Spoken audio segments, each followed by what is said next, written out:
all you need to be successful, not just in film, in life. All you need to do is hold on. Welcome to the Pantheon Parenthetical. My name is Lance Ash. Now, I don't know how much longer I can continue talking about third grade. So this may be the last episode for this particular era of my life. Third grade was the year that I got my first best friend. His name was Judd Smith. He had pale blonde hair. His father was a Methodist preacher, and he was Judd was a big buff of the Civil War. Whenever we played Civil War, he took the side of the Union, and I took the side of the rebels.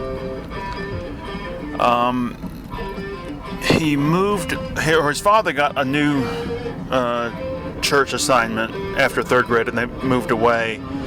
And of course, after third grade, I started going to private school, so I never saw him again. We spoke on the phone one time about a year later, and he sent me a Christmas card one year. But aside from that, no contact. When my father was the postmaster at Crawfordville, he ran into him. He had become a forest ranger, and he was in charge of the state park down there. Third grade was also the year that I started taking piano lessons. I had seen the movie The Sting and become entranced by the piano piece, The Entertainer, which is featured prominently throughout the movie, and I wanted to learn to play it. And of course, you can't just learn to play one song, you have to take formal lessons. So I was signed up for lessons with Mrs. Bridges, and my parents bought a second-hand piano, put it in the basement, and it was a horrible chore, as most things of that kind quickly become. My lessons were in a little room around the side of the stage at the school, and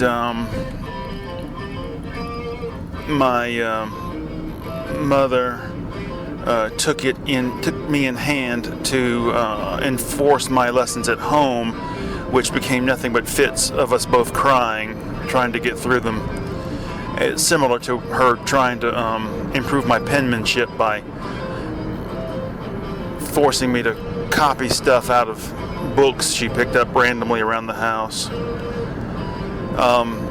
One day, I couldn't have my piano lesson at the regular time, so I was supposed to stay after school. But when they called my bus, I couldn't help it. Compulsion and fear drove me to get on the bus anyway. So I get home and there's no one there. The doors are locked and it's raining. I'm standing there outside the house wondering, should I break in, when my dad pulled up. He had gone to the school to get me and found me not there. Third grade was also the year I started playing Little League football, and you guessed it, I hated it. I did not know what I was doing. I didn't know the rules of football, didn't know anything about it. I do know we lost every game that season, but events conspired to get me out of the situation. On the playground one day, I was called to join an informal baseball game going on. An older kid was at bat. The rest of us were all little kids. And I'm just standing there in the outfield and got hit in the eye with a baseball. And it was a mess. I staggered off to the office to have it dealt with. My mother suspects that it contributed to my abnormalities in later years, including the development of brain tumors. I also got sand thrown in my eyes on the playground that same year, and staggered off to the water fountain on the playground to wash my eyes out before going to the office to have further treatment done. Everyone commented on what presence of mind I displayed in not rubbing the sand out but trying to wash it out. I used to go to the sick room, or what do they call it, the infirmary in the office quite a bit that year. And one day I was in there, I was on one cot, and there was another boy on another cot, and we got to talking, and he gave me his phone number. I called him sometime later, and his grandmother answered and said that he couldn't come to the phone because he was in the hospital because he had been mowing grass and cut off several of his toes.